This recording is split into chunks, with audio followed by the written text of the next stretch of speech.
அன்பான மீனராசி நேயர்களே, இனி வரக்கூடிய நாட்கள்ல உங்க வாழ்க்கையில நினைச்ச காரியங்கள் எல்லாமே நல்லபடியா நடக்கிறதுக்கும், இருந்த தடைகள் எல்லாம் விலகுவதற்கும், குடும்ப உறவுகள்ல ஒற்றுமையும் நிம்மதியும் பெறுவதற்கும், பண வரவு அதிகரிக்கிறதுக்கும், எதிரிகளுடைய சூழ்ச்சிகளை எல்லாம் முறியடிச்சு ஜெயிப்பதற்கான வழிமுறையும் உங்க மனசுல இப்போ வரைக்கும் இருக்கக்கூடிய எல்லா சந்தேகத்திற்கும் பதில்களை தெரிஞ்சுக்க இந்த வீடியோவை முழுசா பாருங்க.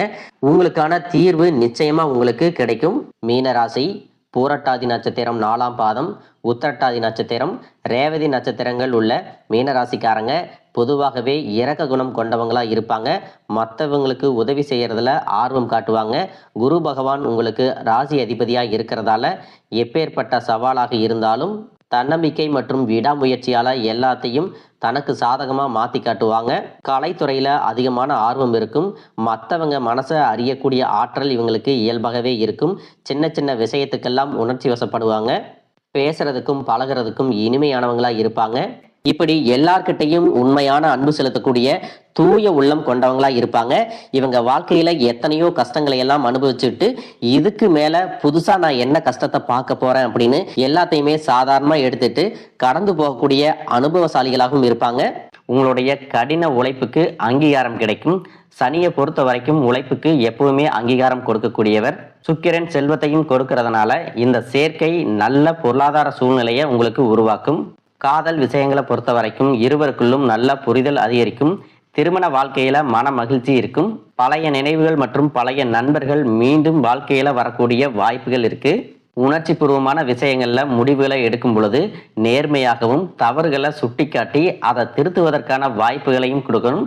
தலைமை பண்புல நேர்மையும் மற்றும் வெளிப்படைத்தன்மையும் இருப்பது எதிர்காலத்துல வரக்கூடிய பிரச்சனைகளை தவிர்க்கும் அப்படிங்கிறத நீங்க எப்பவுமே நினைவுல வச்சுக்கணும். உங்களுடைய வாழ்க்கையில நீங்க என்னதான் நல்ல விஷயங்களை நினைச்சாலும் நல்லதையே மற்றவங்களுக்கு செஞ்சாலும் உங்களுக்கு தொடர்ச்சியாக கஷ்டங்களும் பிரச்சனைகளும் வந்துட்டு தான் இருக்கு. இதையெல்லாம் மறந்துட்டு தான் உண்டு தான் வேலையுண்டு அப்படின்னு இருந்தாலும் ஏதோ ஒரு கவலை, ஏதோ ஒரு குழப்பம் உங்க மனசுக்குள்ள இனம் புரியாத ஒரு வழியை கொடுத்துட்டே இருக்கும். யாராவது உங்களுடைய குழப்பங்களுக்கு பதில் சொல்ல மாட்டாங்களா? நல்ல தீர்வு கொடுக்க மாட்டாங்களா? என்னுடைய கஷ்டங்களை காது கொடுத்து கேட்க மாட்டாங்களா? ஆறுதலா 4 வார்த்தை பேச மாட்டாங்களா? என்ன உண்மையா நேசிக்க மாட்டாங்களா அப்படின்னு ஆதங்கப்படுவீங்க. இப்படி எல்லார்கிட்டையும் நல்ல விதமா பேசி நல்லதையே நினைக்கக்கூடிய உங்களுக்கு நான் சொல்லக்கூடிய ஒரே விஷயம் என்ன அப்படின்னா, உங்களுக்கு கஷ்டங்கள் வருது, பிரச்சனைகள் வருது அப்படின்னா நீங்க நிறைய பாவங்கள் பண்ணிட்டீங்க அப்படின்னு அர்த்தம் இல்லை. நீங்க தவறான நபர் அப்படின்னு அர்த்தம் இல்லை. இந்த வாழ்க்கை உங்களுக்கு சில பாடங்களை கற்றுக் கொடுக்குது அப்படிங்கிறத உணர்ந்துக்க வேண்டிய காலம். உங்களை சுத்தி நடக்கக்கூடிய எல்லா விஷயங்களும் உங்களை அழிக்கிறதுக்காக வரல, உங்களை மாத்துறதுக்காக வந்திருக்கு. ஒரு புதுவிதமான வாழ்க்கையை எதிர்காலத்துல நீங்க வாழ்றதுக்கு ஒரு அடித்தளத்தை அமைச்சு கொடுக்கறதுக்காக வந்திருக்கு அப்படிங்கிறத நீங்க ஏத்துக்கிட்டு தான் ஆகணும். என்னதான் சில இடங்கள்ல நீங்க பாசிட்டிவா இருந்தாலும் பல நேரங்களில் நெகட்டிவான எண்ணங்கள் வர்றதுக்கு ஜாதகத்துல சில கிரகங்களினுடைய சேர்க்கை காரணமா இருக்கும். உதாரணத்துக்கு பார்த்தீங்கன்னா உங்களுடைய ஜாதகத்துல ராகு, கேது, சனி பகவான், சந்திரன் இவங்க எல்லாம் உங்களுடைய மனசை ரொம்பவே சோதிப்பாங்க. அந்த காலகட்டத்தில் உங்களுக்கு நல்லதெல்லாம் நடக்கிற மாதிரி இருக்கும். வருமானம் அதிகமாக வரும் மாதிரி இருக்கும். குடும்பத்தில் சந்தோஷமா இருக்கிறோம், நம்மளுடைய தேவைகளை எல்லாம் பூர்த்தி செஞ்சுக்கலாம் அப்படின்னு நீங்க நினைப்பீங்க. சில நேரங்களில் பார்த்தீங்கன்னா கணக்கு வழக்கு பார்க்காம அதிகமாக செலவு செய்வீங்க, கடனையும் வாங்குவீங்க. திடீர்னு பார்த்தீங்கன்னா உங்களுடைய வருமானம் குறைஞ்சு போகும்போதும் கொடுத்த பணம் திரும்ப கிடைக்காத போதும் குடும்பத்திலையும் சரி தொழிலையும் சரி உங்களுக்கு நிம்மதி இருக்காது. இந்த மாதிரி சோதனைகள் வரும்போது எப்பவுமே நீங்க நம்பிக்கையை இழந்துடாதீங்க. இந்த சோதனைகள் உங்களுக்கான தோல்வி இல்லை. உங்களை சுற்றி இருக்கக்கூடிய மனிதர்கள் எப்படிப்பட்டவங்க அப்படிங்கிறத தெரிஞ்சுக்கிறதுக்கு உங்களுக்கு ஒரு வாய்ப்பு இது அப்படின்னு சொல்லி நீங்க எடுத்துக்கணும். சனி பகவானை பொறுத்த வரைக்கும் உங்களுக்கு கிடைக்கக்கூடிய நன்மைகள் எல்லாமே தாமதமாகத்தான் கிடைக்கும். சனி பகவானை பொறுத்த வரைக்கும் நிறைய கஷ்டங்களை கொடுத்து அதன் பிறகுதான் உங்களுக்கு நன்மையை கொடுப்பார். அவர் கொடுக்க ஆரம்பிச்சிட்டார்னா சனி பகவான் கொடுக்கறதை யாராலையும் தடுத்து நிறுத்த முடியாது. இந்த மாதிரி சோதனைகள் உங்க வாழ்க்கையில வந்ததுக்கு அப்புறம் தொழில் மற்றும் வியாபாரம் மூலமாக நஷ்டத்தை சந்திச்சு கடன்ல இருக்கிறவங்களுக்கும் உங்களுடைய புதிய யுக்திகள் மற்றும் புதிய முயற்சிகள் மூலமாக எல்லாவற்றிலிருந்து நீங்க மீண்டு வருவீங்க. எதிர்பாராத நபர்கள் மூலமாக உங்களுக்கு உதவிகள் கிடைக்கும். குடும்ப வாழ்க்கை இனிமையாக இருந்தாலும் குழந்தை இல்லை அப்படின்னு கோயிலுக்கும் ஹாஸ்பிட்டலுக்கும் மாறி மாறி போயிட்டு இருந்திருப்பீங்க. இந்த வருடத்தின் இறுதிக்குள்ள நிச்சயமாக உங்களுக்கு புத்திர பாக்கியம் கிடைக்கும். இது வரைக்கும் நீங்க செஞ்சுட்டு இருக்கக்கூடிய வேலை அரசு வேலையோ தனியார் வேலையோ கூலி வேலையோ அந்த வேலையில உங்களுக்கு ஒரு விதமான மன அழுத்தம் இருந்திருக்கும். உங்க கூட வேலை செய்யறவங்க, உங்களுக்கு கீழே வேலை செய்யறவங்க உங்களுடைய பேச்சை மதிக்காம இருந்திருப்பாங்க. உங்களுக்கு கெட்ட பேரை ஏற்படுத்தணும் அப்படிங்கறதுக்காகவே சில காரியங்களையும் அவங்க செஞ்சிருப்பாங்க. அதனாலேயே கொஞ்ச நாள் மன அழுத்தத்துல உங்களுடைய உடல் நலம் பாதிக்கப்பட்டிருக்கும். இதுக்காகவெல்லாம் நீங்க பெருசா வருந்த தேவையில்லை. ஏன் அப்படின்னு பார்த்தீங்கன்னா, அவங்க செஞ்ச கர்ம வினைகளுக்கான பலன் நிச்சயமாக சனி பகவான் கிட்ட இருந்து கிடைக்கும். அதனால கடவுள் மேல பாரத்தை போட்டுட்டு உங்களுடைய வேலையில நீங்க எப்பவும் போல நேர்மையாகவும் உண்மையாகவும் இருந்தீங்கனாவே உங்களுக்குள்ள இருக்கக்கூடிய மன அழுத்தம் மற்றும் உடல்நல பிரச்சனைகள் எல்லாமே சரியாகும். யார் மூலமாக பிரச்சனைகளை எல்லாம் சந்திச்சு வந்தீங்களோ அவர்களே உங்ககிட்ட வந்து மன்னிப்பும் கேட்பாங்க. இதுவரைக்கும் உங்களுடைய வருமானம் அதிகமாக இருந்தாலும் செலவுகளும் அதுக்கு ஈக்குவலாக இருந்திருக்கும். சேமிப்பு அப்படிங்கிறது செய்ய முடியாமல் ரொம்பவே சிரமப்பட்டு இருந்திருப்பீங்க. இனி வரக்கூடிய காலங்களில் உங்களுக்கு சுப செலவுகள் இருக்கும். பணத்தை சேமிப்பதற்காக நீங்கள் புதிய திட்டங்களையும் புதிய வழிமுறைகளையும் கையாள்வது நல்லது. படிக்கக்கூடிய மாணவர்களுக்கு சவால்கள் இருந்தாலும் இது ஒரு பொற்காலமாக அமைய போகுது. தேர்வுகளில் கூடுதலான மதிப்பெண்கள் எடுப்பாங்க. ஆசிரியர்களிடத்துல நல்ல பெயர் கிடைக்கும்.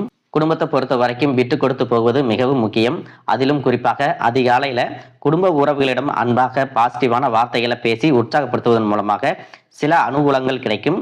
கூட்டு தொழில் மற்றும் வியாபாரத்துல எந்த ஒரு ஒப்பந்தங்கள்ல கையெழுத்திடும் போதும் ஒரு முறைக்கு இருமுறை நன்றாக படித்து பார்த்துவிட்டு கையெழுத்திடுவது நல்லது. அரசியல்ல இருக்கிறவங்க பேசக்கூடிய வார்த்தைகள்ல ரொம்பவே கவனமாக இருக்கணும். மேலிடத்திற்கு எதிரானவங்களுடைய நட்பு கனவிலும் வேண்டாம். சூழ்நிலையை புரிஞ்சு சரியாக செயல்பட்டீங்க அப்படின்னா பதவி உயர்வுகள் எல்லாமே கிடைக்கும். அரசு பணியில இருக்கிறவங்களுக்கு தொடர்ச்சியான வளர்ச்சி இருக்கும். சட்டத்திற்கு புறம்பாக செய்யக்கூடிய எந்த ஒரு செயல்களுக்கும் இடம் கொடுக்க கூடாது. பெண்களை பொறுத்த வரைக்கும் பூர்வீக சொத்து சேரும்.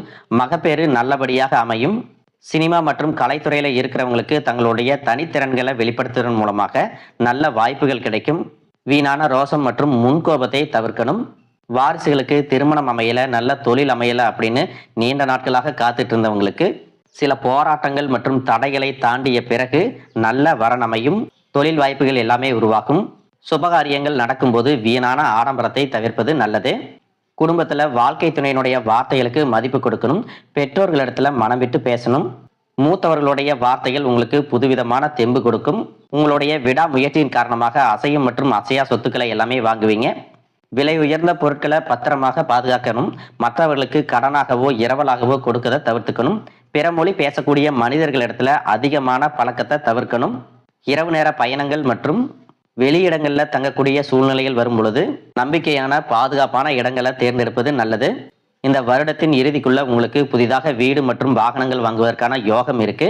அயல்நாட்டு வர்த்தகத்துல அவசரம் காட்டாமல் நிதானமாக செயல்படுவது நல்லது. வேலை செய்யக்கூடிய இடத்துல உயர் அதிகாரிகளிடம் பேசும் பொழுது தர்க்கத்தை விட தன்னடக்கமே மிகவும் சிறப்பு. உங்களை பொறுத்த வரைக்கும் எதையும் திட்டமிட்டு சரியான நேரத்துல செஞ்சு முடிச்சீங்க அப்படின்னா சமூகத்துல உங்களுடைய அந்தஸ்து உயரும். பண வரவில் இருந்த தடைகள் எல்லாமே நீங்கும். இது வரைக்கும் நீங்க மற்றவங்களுக்கு பணத்தை கொடுத்து ஏமாந்திருப்பீங்க. பணம் கொடுக்கல் வாங்கல் சம்பந்தமாக இருக்கக்கூடிய பிரச்சனைகள் எல்லாமே தீரும். ஒவ்வொரு வாரமும் உங்களுடைய குலதெய்வத்தை வழிபடுவது, சனி பகவானுக்கு அர்ச்சனை செய்வது உங்களுக்கு சிறப்பான பலன்களை கொடுக்கும். இந்த மாதிரி நல்ல விஷயங்கள் எல்லாமே உங்க வாழ்க்கையில நடக்க காத்திருக்கு. அதனால எத்தனை சோதனைகள் வந்தாலும் எல்லாத்தையும் கடந்து நீங்க போயிட்டே இருங்க. உங்களுடைய வாழ்க்கை உங்களுக்கு பிடிச்ச மாதிரி மாறப்போகுது. வாழ்க வளமுடன், வாழ்க பல்லாண்டு.